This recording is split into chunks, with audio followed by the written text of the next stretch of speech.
오늘 말씀의 제목은 어찌 죽고자 하느냐라는 제목을 가지고 같이 하나님의 말씀을 나눌 때 전하는 자나 듣는 자나 동일한 은혜가 있길 주님의 이름으로 소망합니다. 성경을 자세히 보면 이렇게 두 부류로 갈려져 있는 것을 우리가 좀 보게 됩니다. 죽는 자와 사는 자로 이렇게 나뉘어져 있습니다. 죽는 자와 사는 자로 성경은 말하고 있는데 누가 죽었고 누가 살았느냐라는 것에 그것을 결정짓는 기준은 단 하나입니다. 그것이 무엇이냐면 바로 죄라는 것입니다. 성경은 정확하게 우리에게 선포하고 있습니다. 죄의 싹은 사망이다라고 이렇게 말하고 있습니다. 그래서 죄가 있는 자는 죽는 자이고 죄가 없는 자는 사는 자이다라고 우리가 이렇게 말할 수 있는 것입니다. 사람이 죄를 지으면 그 죄에 대해서 판결을 받아야 합니다. 결국에는 누가 잘못을 했는가라는 이 질문에 대한 정확한 답을 우리는 받아야 하는 것이죠. 근데 대부분 많은 사람들은 그 죄의 결과의 탓을 자신에게로 돌리는 것이 아니라 주변 환경이라든지 외부로 그 탓을 돌릴 때가 많이 있습니다. 그러니까 우리가 육적인 죄뿐만 아니라 우리의 영적인 죄도 반드시 누가 잘못을 했는가라는 이 질문에 정확한 답을 내려야 되는 것이죠. 그런데 우리의 영적인 이 죄의 문제에서도 내 자신을 되돌아보고 나에게 죄를 돌리는 것이 아니라 우리는 사탄에게 죄를 돌릴 때도 있습니다. 하지만 사탄에게 넘기는 그 핑계는 이 누가 잘못을 했는가라는 이 질문에 대한 답을 해결해 줄 수가 없습니다. 그 이유가 무엇이냐면요. 이 사탄은 내가 지은 죄의 결정적인 주범이 아니기 때문이라는 것이죠. 이 말은 무슨 뜻이냐면요. 사탄은 사람을 유혹만 할 뿐이지 죄를 짓고 안 짓고는 나에게 주어진 자유의지, 사람에게 하나님께서 부여해 주신 그 자유의지대로 선택하도록 내버려 두었기 때문이라는 것이에요. 사탄이 죄를 범하게 하는 수많은 미끼와 유혹들을 주는 것은 당연한 것이지만 그 유혹을 아무런 생각 없이 분별 없이 덥석 물어버리는 것은 누구냐면 바로 내 자신이라는 거예요. 여러분 성경을 한번 보세요. 분명히 뱀이 나타나서 하와에게 유혹을 합니다. 이 선악과를 먹으면 너희가 죽게 되느냐. 그러니 이 하와는 분명한 하나님의 말씀을 선포해야 되는데 분명한 하나님의 말씀을 선포하지 않았습니다. 그래서 뱀은 계속해서 그 하와를 유혹하죠. 이 선악과를 먹어도 너희가 죽지 않는다. 이것을 먹는 날에는 너희 눈이 밝아져 너희가 하나님처럼 될 거야 라고 이렇게 유혹을 해요. 그러자 성경은 뭐라고 얘기합니까? 여자가 그 열매를 따 먹고 라고 이렇게 정확하게 얘기하고 있어요. 그러니까 분명히 뱀은 유혹은 했지만 그 선악과를 따먹은 행위를 한 사람은 누구입니까? 여자라는 거예요. 자기 본인이라는 것이죠. 이와 반대로 요셉을 한번 보겠습니다. 끊임없이 보디발 장군의 아내가 요셉을 사랑하기 시작합니다. 그래서 그 요셉을 끊임없이 계속해서 유혹을 하고 있죠. 그 끊임없는 유혹 가운데 요셉은 그 유혹에 넘어가지 않았습니다. 그러면서 성경은 이렇게 얘기하고 있습니다. 내가 어찌 이 큰 악을 행하여 하나님께 죄를 지으리이까. 하와도 똑같이 사탄의 유혹을 받았습니다. 요셉도 똑같이 사탄의 유혹을 받았습니다. 그런데 어떻게 했어요? 하와는 자신의 의지로 선악과를 따먹는 범죄를 저질렀지만 이 요셉은 그 죄에서 벗어나 죄를 짓지 않았다라는 것입니다. 여러분 사탄은요. 우리를 죄의 늪으로 억지로 끌고 가서 빠뜨리지 않습니다. 사탄은 우리를 술집으로 끌고 가가지고 입을 벌린 다음에 독주를 쏟아붓지 않는다라는 거예요. 사탄은요. 우리가 예배드리러 나오지 못하도록 우리의 족쇄를 다 묶어놓지 않고 있다는 거예요. 우리가 거룩한 것들을 생각하지 못하도록 우리의 심령을 거칠게 강하게 강압하지 않는다라는 것입니다. 무엇입니까? 사탄은 그냥 나를 유혹할 뿐이라는 거예요. 죄를 짓는 것은 모두 누구의 선택이라는 것입니까? 내 자신의 선택이라는 것입니다. 그래서 결국 죄의 결과의 주범은 사탄이 아니라 바로 죄를 지은 자신이다라는 것을 우리는 잊지 말고 기억해야 하는 것이죠. 그래서 죄의 싹슨 사망이기에 죄를 지은 자는 어떤 결과를 낳게 되는 거예요? 죽는 결과를 낳게 된다라는 사실입니다. 이 죄로 인하여서 사람은 죽게 되어 있습니다. 죄로 인하여서 사람은 죽음의 길로 향할 수밖에 없습니다. 그런데 이러한 죄인들이 죽어가는 그러한 상황만을 바라보고 계시는 하나님이 아니심을 우리는 성경을 통하여서 자세히 알게 되는 것이죠. 여러분, 하나님의 마음은 사람이 죄로 인하여서 심판받는 것을 원하시는 것이 아니라 하나님은 죄로부터 구원받는 것을 간절히 원하시는 하나님이심을 우리는 믿어야 될 줄 믿습니다. 성경을 한번 보세요. 노아의 홍수가 있기 전에 하나님께서는 이스라엘 백성들, 육신이 된 그 심령들에게 몇 년을 허락해 주셨습니까? 무드셀레가 죽으면 하나님의 노아의 심판의 홍수가 오는데 가장 많이 산 사람이 누구예요? 무드셀라예요. 969년이라는 세월을 살았습니다. 그렇게 세월을 살게 하신 하나님의 목적이 무엇입니까? 하나님의 마음은 백성들을 심판하는 것에 있는 것이 아니라 그들이 다시금 하나님 앞에 돌아오기를 원하는 것이 하나님의 마음인 줄 믿습니다. 그렇게 하나님은 긴 세월의 시간을 허락해 주셨어요. 그렇지만 하나님 앞에 돌아오지를 않아요. 또한 소돔과 고모라를 한번 보세요. 하나님께서 아브라함에게 소돔과 고모라를 심판하겠다라는 그런 메시지를 주셨습니다. 그런데 아브라함이 그 하나님께 간구하기 시작하죠. 하나님, 소돔과 고모라의 의인 50명이 있으면 회복시켜 주십시오. 그래, 알았다. 50명 한번 찾아와 봐라. 하나님, 45명이 있으면 용서해 주십시오. 그래, 알았다. 45명 찾아와 봐라. 하나님, 40명이요, 30명이요, 20명이요. 하나님, 10명만 있어도 하나님 용서해 주세요. 알았다. 내가 그렇게 이 소돔과 고모라를 멸망해야겠는데 의인 10명만 있으면 내가 용서해 주겠다. 이 얘기는 무엇입니까? 어떻게 해서든지 하나님은 이 소돔과 고모라를 멸망시키고자 하는 마음이 아니라 거기에 하나님을 사랑하고 하나님의 뜻을 이루며 살아가는 그 의인 10명만 있어도 하나님은 용서해 주시려고 하는 그런 마음이 있으셨다라는 것을 우리는 알 수 있는 것이죠. 이처럼 하나님께서는요, 사람이 죄에 빠져서 죽어가는 인생을 바라보면서 기뻐하시는 것이 아니라 다시금 그들이 죄에서 벗어나 다시금 구원받은 자로서 살아가는 것을 하나님은 기뻐하시는 줄 우리는 확신해야 될 줄 믿습니다. 오늘 본문 말씀 에스겔서 33장 11절 말씀에 보면 하나님의 간절한 사랑과 하나님의 마음이 담겨져 있음을 우리는 보게 됩니다. 11절 말씀 한번 보겠습니다. 너는 그들에게 말하라. 주 여호와의 말씀이니라. 나의 삶을 두고 맹세하노니 나는 악인이 죽는 것을 기뻐하지 아니하고 악인이 그의 길에서 돌이켜 떠나 사는 것을 기뻐하노라. 이스라엘 족속아, 돌이키고 돌이키라. 너희 악한 길에서 떠나라. 어찌 죽고자 하느냐 하셨다 하라. 라고 이렇게 명령하라라고 말씀하고 계십니다. 왜요? 10절에서 이스라엘 백성들이 어떤 마음을 갖고 있습니까? 우리의 허물과 죄로 이미 우리가 있어서 우리가 지은 죄가 너무나 많고 나의 잘못된 허물들이 너무나 많아서 이제 우리는 어떻게 해요? 쇠퇴해져 가고 있다.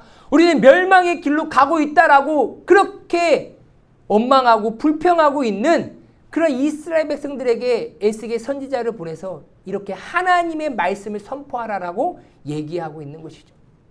나의 기쁨은 악인들이 죄로 인하여서 죽는 것이 나의 기쁨이 아니라 악인들이 다시금 돌이키고 돌이켜서 다시 사는 것이 나의 기쁨이다. 너희들은 어찌 그렇게 죽고자 하느냐. 이 말을 하나님의 마음을 가서 선포하라라고 이렇게 보고 있습니다. 하나님은 우리가 죽는 자가 아닌 사는 자가 되기를 원하신 줄 믿습니다. 하나님께서는 악인이 죽지 않고 살 수 있는 방법을 정확하게 오늘 본문을 통하여서 가르쳐주고 있습니다. 무엇입니까? 돌이키고 돌이켜라. 악한 길에서 떠나 살아라 라고 얘기하고 있어요. 우리가 살 수 있는 유일한 방법은 무엇입니까? 돌이키는 거예요. 떠나는 것밖에 없다라는 것입니다. 사는 자가 되는 유일한 방법은 회개인 줄 믿습니다. 우리 한번 다 같이 한번 읽도록 하겠습니다. 시작. 그러므로 너희가 회개하고 돌이켜 너희 죄 없이 함을 받으라. 이같이 하면 새롭게 되는 날이 주 앞으로부터 이를 것이요. 아멘. 분명히 얘기해 주고 있어요. 주 앞에서 우리가 새롭게 사는 날이 올 것인데 그날은 어떤 날이에요? 우리가 죄 없이 함을 받는 날이에요. 그런데 죄 없이 함을 우리가 어떻게 받아요? 회개하고 돌이킬 때. 그래서 교회에서 매일같이 진정으로 선포되어야 될 하나님의 말씀은 무엇입니까?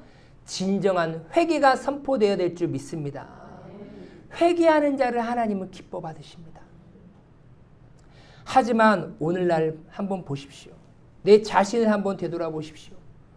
자신의 죄를 자복하고 회개하는 자들은 그리 많지 않습니다. 이스라엘 백성들처럼 오히려 변명만 하는 그리스도인들이 많아지고 있는 현실일 뿐인 것이죠. 인간은 끊임없이 자신의 죄를 부인하기 위하여서 변명만 일삼는다라는 거예요. 분명히 지금 에스겔 선지자를 통하여서 하나님의 마음을 선포했어요. 하나님은 죄인들이 죄로 말미암아 죽어가는 것을 원치 않는다. 나는 그것을 기뻐하지 않는다. 너희들이 돌이켜서 그 악한 길에서 떠나서 사는 자가 되는 것을 나는 기뻐한다. 너희들은 어찌하여 죽고자 하느냐라는 하나님의 그러한 마음을 선포했습니다. 그 말을 들은 이스라엘 백성들이 어떠한 마음을 품고 있습니까? 17절에 보면 이렇게 얘기하고 있어요. 그래도 내 민족은 말하기를, 이스라엘 백성들이 말하기를 주의 길이 바르지 아니하다 하는도다. 그렇죠? 하나님의 길로 와라. 하나님의 뜻으로 와라. 하나님의 말씀으로 돌아와라 라고 얘기하고 있지만 이스라엘 백성들은 우리가 이렇게 허물이 많고 죄악이 많은 길은 그 원인이 뭐라고 얘기하고 있어요? 주의 길이 바르지 않다라는 거예요. 그러나 실상은 그들의 길이 바르지 아니하니라 라고 이렇게 말하고 있습니다. 여러분, 주님 앞으로부터 우리가 새로운 삶을 얻어야만이 우리는 사는 길로 걸어갈 수 있는데 그 전제 조건이 무엇이라고 말씀드렸습니까? 죄사함을 받는 것이고 죄사함을 받을 수 있는 유일한 방법은 회개하는 길밖에 없다라고 말씀을 드렸습니다. 그런데 우리가 그 회개를 해야 되는데 그 회개를 하는 데 있어서 가장 큰 걸림돌이 무엇이냐면요. 바로 핑계라는 거예요. 변명이라는 것입니다. 여러분, 하나님께서는요. 죄를 지은 자를 싫어하시는 것이 아니라 변명하는 자를 싫어하신다라는 것을 기억하시기 바랍니다. 근데 이 말씀을 오해하시면서 그럼 하나님은 죄를 지은 자를 싫어하지 아니하시니까 죄를 지어도 된다는 말이야? 라고 오해하시면 안 됩니다. 죄를 지은 자를 싫어하셨다면요. 여러분들 한번 생각해 보세요. 이 땅 가운데 하나님의 독생자 예수 그리스도를 보내지 않으셨을 거예요. 또한 죄를 지은 이스라엘 백성들을 다시금 돌이키기 위하여서 끊임없이 그 때에 따라 선지자를 보내지 아니하셨을 거라는 거예요. 죄를 싫어하셨으면요. 즉각적으로 하나님께서는 심판하셨겠죠. 하지만 하나님은 그들을 구원하시고 돌이키시기 위하여서 때에 따라 선지자를 보내셨고 또한 그들을 죄인들을 구원하시기 위하여서 하나밖에 없는 독생자 예수 그리스도를 이 땅 가운데 보내주신 줄 믿습니다. 하나님께서 독생자 예수 그리스도를 이 땅 가운데 보내신 그 근본적인 이유는 무엇입니까? 말 그대로 죄인을 용서하시는 그 하나님의 사랑의 결정체를 이 땅 가운데 보내주신 것이나 마찬가지라는 것이죠. 예수님께서 이 땅 가운데 오셔서 여러 가지 다양한 사역을 하셨습니다. 어찌 보면 성경에서 크게 세 가지 사역을 했다라고 볼 수가 있습니다. 하나님의 나라를 가르치는 사역, 선생으로서의 모습으로 보이셨고요. 또 하나님의 나라를 선포하시는 선지자적인 사역도 하셨습니다. 그리고 연약한 자를 돌아보시고 병든 자를 치유하시는 그러한 사역도 예수님께서 하셨습니다. 하지만 예수님의 사역의 본질을 말하자면 한마디로 말하면 어떤 사역입니까? 죄인을 구원하는 사역인 줄 믿습니다. 하나님의 나라를 가르치는 이유도, 하나님의 나라를 선포하시는 이유도, 연약한 자를 돌아보시고 병든 자를 고치시는 그 사역의 본질도 무엇입니까? 바로 죄인을 구원하기 위한 사역인 줄 믿습니다. 예수님의 이름의 뜻이 무엇입니까? 우리 한번 다 같이 한번 읽도록 하겠습니다. 시작! 아들을 낳으리니 이름을 예수라 하라. 이는 그가 자기 백성을 저희 죄에서 구원할 자이심이라. 아멘. 천사를 통하여서 말씀하셨죠. 너희가 아들을 낳을 것이다. 그런데 그 이름을 예수라 하라. 그 예수의 이름은 그가 자기 백성을 어디에서 구원할 자라고요? 죄에서. 할렐루야. 예수님이 이 땅 가운데 오시는 가장 본질적이고 궁극적인 목적은 무엇입니까? 죄에서 죽어가는 인생을 구원하시기 위하여서 이 땅 가운데 오신 줄 믿습니다. 하지만 오늘날 우리에게 있어서 예수님의 모습은 어떤 모습으로 존재하고 있으십니까? 많은 사람들이 예수님을 세상 문제의 해결자로만 붙잡고 있어요. 예수님을 이 세상의 복의 개념으로 나에게 축복을 주시는 예수님으로만 붙잡고 있어요. 그리고 나를 사랑해 주시는 사랑의 예수님으로만 붙잡고 있습니다. 틀린 것은 아닙니다. 분명히 예수님은 우리의 세상 문제도 해결해 주시러 이 땅 가운데 오셨고, 나의 어려운 문제와 나의 아픔을 해결해 주시러 오셨고, 나를 사랑해 주시러 오신 것도 틀린 것이 아닙니다. 왜요? 성경 복음서에 보면 예수님은 그러한 사역을 행하셨기 때문이죠. 하지만 반드시 우리가 예수님을 붙잡아야 될 예수님의 모습은 나의 죄를 대속하실 그런 속량의 예수님, 속죄의 예수님으로 붙잡아야 될 줄 믿습니다. 그 예수님을 붙잡으셔야 돼요. 예수님께 구원에 이르는 회개를 통하여서 우리는 죄 용서를 구하지 않고 매일같이 구하는 것이 무엇입니까? 현실적인 출세와 무병장수만을 구한다면 우리는 예수님을 잘못 찾는 것이나 마찬가지라는 것이죠. 우리가 예수님을 찾는 단 하나의 목적을 말하라면 오직 구원인 줄 믿습니다. 우리가 오늘도 예수님을 붙잡고 예수님을 찾고 예수님을 찬양하는 가장 본질적인 목적은 내 영혼의 구원을 위함이라는 것입니다. 오늘날 우리는 예수님의 은혜 말하면서 사실은 값싼 은혜만을 구할 때가 많아요. 값싼 은혜는 무엇입니까? 이 세상에서 누릴 것만을 구하는 것을 성경은 값싼 은혜라고 얘기하고 있어요. 왜 그렇습니까? 성경에서 이렇게 말하죠. 너희는 무엇을 마실까? 무엇을 입을까? 무엇을 먹을까? 염려하지 말아라. 이것은 하나님을 알지 못하는 이방인들이나 구하는 것이다 라고 얘기하고 있어요. 너희를 돌보시고 지키신 너희 하나님이 너희들의 모든 필요를 다 아신다라고 성경은 말하고 있습니다.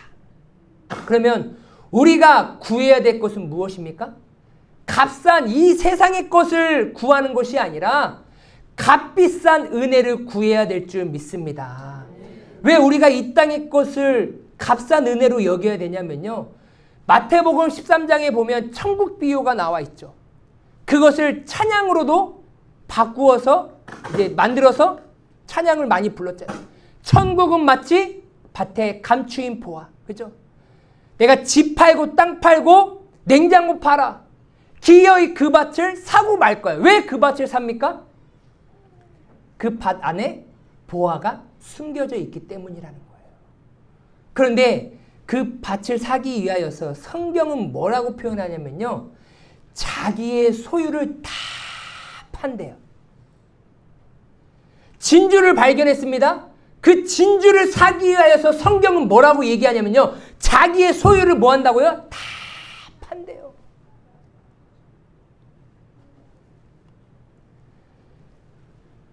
하나님의 구원의 은혜를 얻기 위하여서 자기의 소유를 다 팔는 것이 천국을 누리는 자의 모습이다라고 성경은 말하고 있는데 오늘날 우리는 다 팔아야 될 것을 뭐 하고 있어요? 구하고 있는 거예요. 예수를 얻기 위하여서 천국을 얻기 위해서 다 팔아야 될 것만 예수님 붙잡고 달라라고 어떻게 해요? 요구하고 있는 것이 오늘날의 현실이라는 것입니다. 그러니 성경에 비추어 보아 우리가 얼마나 값싼 은혜를 구하고 있는 것인지를 우리는 깨달아야 되는 것이죠. 우리는 값비싼 은혜에 감동받고 그 은혜를 받아야 될 줄 믿습니다. 네. 값비싼 은혜는 무엇입니까? 나를 위하여 십자가에 못 박히신 그 예수님 한 분만으로 만족하는 은혜. 할렐루야. 그 예수님을 믿는 믿음으로 말미암아 내가 죄로부터 구원받아서 다시금 하나님을 아바 아버지라 부르며 하나님의 자녀로 살아갈 수 있는 그 은혜가 나에게 있어서 가장 값비싼 은혜인 줄 믿습니다. 많은 사람들이 구원을 받고자 하나님의 은혜를 받고자 몸부림치지만 회개 없이 용서만 받으려고 한다라는 것입니다. 그러나 천국 시민이 되는 조건의 출발은 오직 하나뿐입니다. 내가 하나님의 자녀가 되는 그 출발점, 천국 백성이 되는 그 출발점은 무엇이냐면요. 오직 회개로 출발한다라는 사실입니다. 회개하라 천국이 가까이 왔느니라 세례 요한의 첫 사역의 출발의 외침이었고요.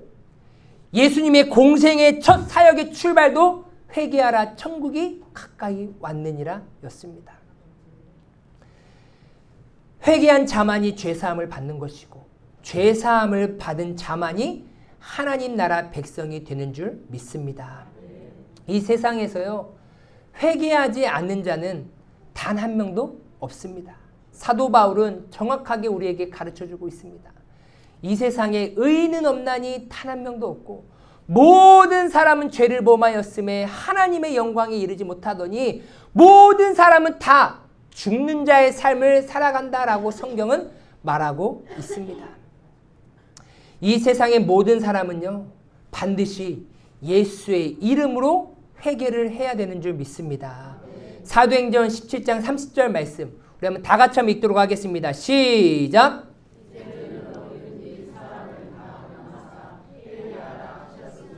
아멘. 이제는 어디든지 다 가가지고 만나는 사람들마다 뭐 하라고요? 명했어요? 회개하라고 명했어요. 아, 너는 회개 안 해도 돼. 아, 너는 회개해야 돼. 아, 당신은 회개 안 해도 됩니다. 당신은 회개됩니다. 라고 구분해가지고 말하는 것이 아니라 모든 사람 다에게 명령했습니다. 뭐 하라고요? 회개하라라고요. 하나님은 에스겔 선지자에게 이스라엘 백성들에게 이렇게 말하라고 얘기하고 있어요. 너희들이 어찌하여 죽고자 하느냐? 죄로 말미암아 너희들이 어찌하여 죽고자 하느냐라고 하나님의 그 간절한 마음을 선포하라라고 말을 했습니다. 이스라엘 백성들에게 하시는 하나님의 말씀이 곧 우리의 말씀인 줄 믿습니다. 오늘 에스겔서 33장 11절 말씀을 통하여서 오늘 저와 이 자리에서 예배드리는 어린아이에서부터 노년에 이르기까지 모든 사람에게 다 말씀하시는 거예요. 어찌하여 죽고자 하느냐? 하나님께서는 우리에게 말씀하십니다. 너희가 죄에 빠져서 죽어가는 인생을 나는 기뻐하는 것이 아니라 너희가 예수 이름으로 회개하여 돌이키고 돌이켜 그 악한 길에서 떠나 사는 것을 하나님은 기뻐하신다라고 오늘 말씀을 통하여서 저와 여러분들에게 강하게 선포하시는 줄 믿습니다. 그래서 우리는 죄악된 길에서 떠나야 됩니다. 하나님의 영광이 되지 않는 그 자리에서 우리는 떠나야 되는 거예요. 여러분, 교회를 다닌다고 해서 모든 사람이 그리스도인이 아닙니다. 사람들이 보기에는 교회를 다니니까 그리스도인처럼 보일 수는 있겠지만 사람들의 보는 눈은 내가 그리스도인으로 인정받는데 아무런 도움이 되지 않는다라는 거예요. 너 교회 다니는구나. 너 그리스도인이구나. 사람이 인정한다고 해서 내가 그리스도인이 되는 것이 아닙니다. 오직 하나님이 보시기에 내가 그리스도인이냐 그리스도인이 아니냐가 중요하다라는 사실입니다. 여러분 많이 들으셨던 말씀입니다. 마태복음 7장 21절에서 23절 말씀이죠. 나더러 주여 주여 하는 자가 다 천국에 들어가는 것이 아니라 아버지의 뜻대로 행하는 자가 천국에 들어간다라고 말씀하면서 하나님 저는 선지자 노릇도 하고 하나님의 영광을 위하여서 많은 능력도 행하고 하나님 헌금도 드리고 예배도 드리고 다 참여하지 않았습니까? 저는 직분도 있지 않습니까? 그런데 7장 23절에서 뭐라고 말씀하십니까? 나는 너를 도무지 알지 못한다. 불법을 행하는 자들아 내 앞에서 떠나가라 라고 얘기하고 있어요. 왜요? 세상 사람들은 다 나를 그리스도인으로 여겼습니다. 이분은 어떤 권사님이셔, 집사님이셔, 장로님이셔, 어느 교회 다니셔. 나를 그리스도인으로 여겼어요. 그런데 내가 예수님 앞에 나아가니까 나를 알지 못한대요. 오히려 나에게 불법을 행했대요. 말씀이 없는 삶을 살아갔다라는 것이죠. 다 내가 주인이 되어 내 뜻대로 살아갔다라는 것입니다. 나는 너를 알 수 없으니 너는 내 앞에서 떠나가라라는 정말로 무시무시한 하나님의 말씀을 우리가 잘 알고 있습니다. 여러분, 하나님이 보시기에 그리스도인과 그리스도인이 아닌 것의 차이는요, 엄청난 것에 있지 않다라는 것을 우리는 반드시 기억하셔야 되는 거예요. 내가 헌금을 많이 내고 다른 사람보다 봉사를 많이 내고 내가 어떠한 직분을 받는 것에 기준이 있지 않습니다. 어떠한 기준에 있냐면요, 오직 내 자신이 죽을 수밖에 없는 죄인이다라는 것을 깨달아서 이 죄를 해결해 주실 수 있는 유일한 구원자 대신 그 예수 이름을 부르는 자, 할렐루야. 그 예수 이름 앞에 나오는 자, 그 예수 이름을 믿는 자, 그 예수 이름 앞에 나와 예수의 이름으로 회개하는 그 자만이 그리스도인이라 칭함받는 줄 믿으시길 바랍니다. 직분이 있어요. 내가 봉사를 많이 합니다. 여러 거 많이 헌신을 많이 했어요. 하지만 예수 이름 앞에 회개하지 아니하는 자는 성경은 그리스도인이라 말하지 않는다라는 사실입니다. 회개하지 않는 자는요, 교회를 다녀도 그리스도인이 아닙니다. 회개하지 않고 교회를 다니는 사람은 교인일 뿐입니다. 회개는 단순한 깨달음이 아닙니다. 한 번의 결단이 아닙니다. 회개는 우리 한번 다 같이 한번 따라해 보겠습니다. 돌이키는 삶입니다.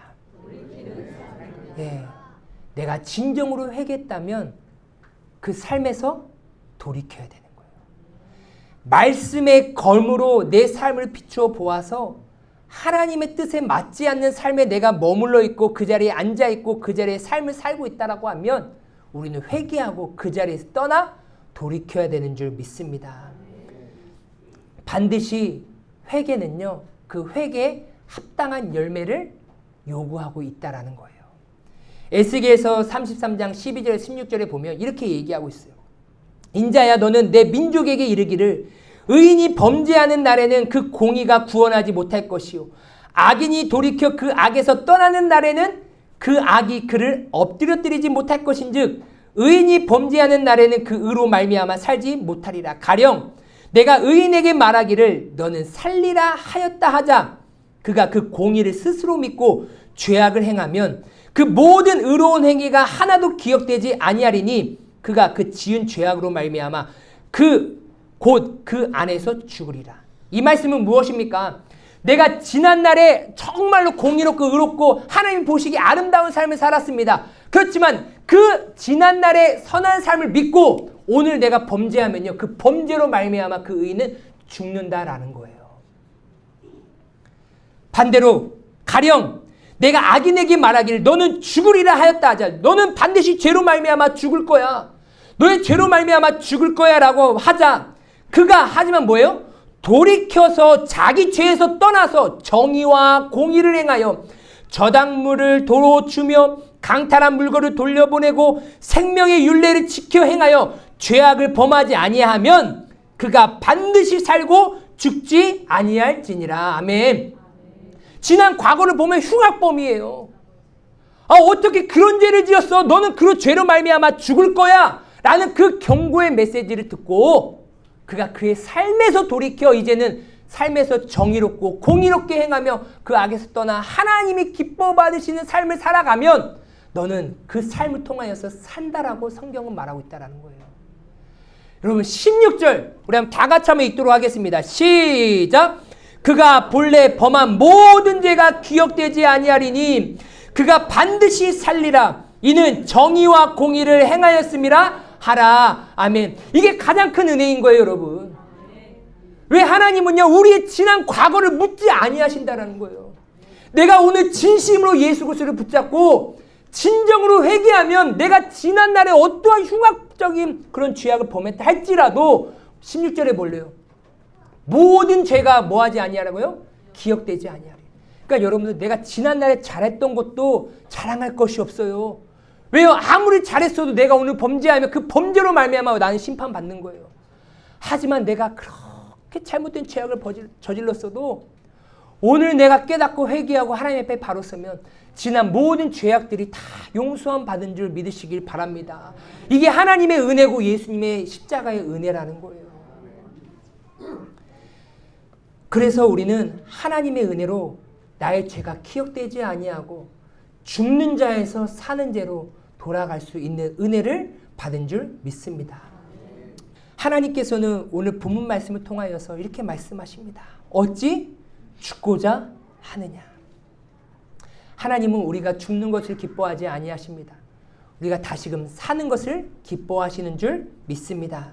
나를 살리고자 하는 간절한 하나님의 외침을 들으시고 매 순간 예수 이름 앞에 나오셔서 회개하심으로 그냥 교인으로 불려지는 삶이 아니라 하나님이 인정하시고 사람들도 인정하는 참된 그리스도인으로 살아가시는 저와 우리 귀한 성도님들의 삶이 되시길 주님의 이름으로 축원합니다.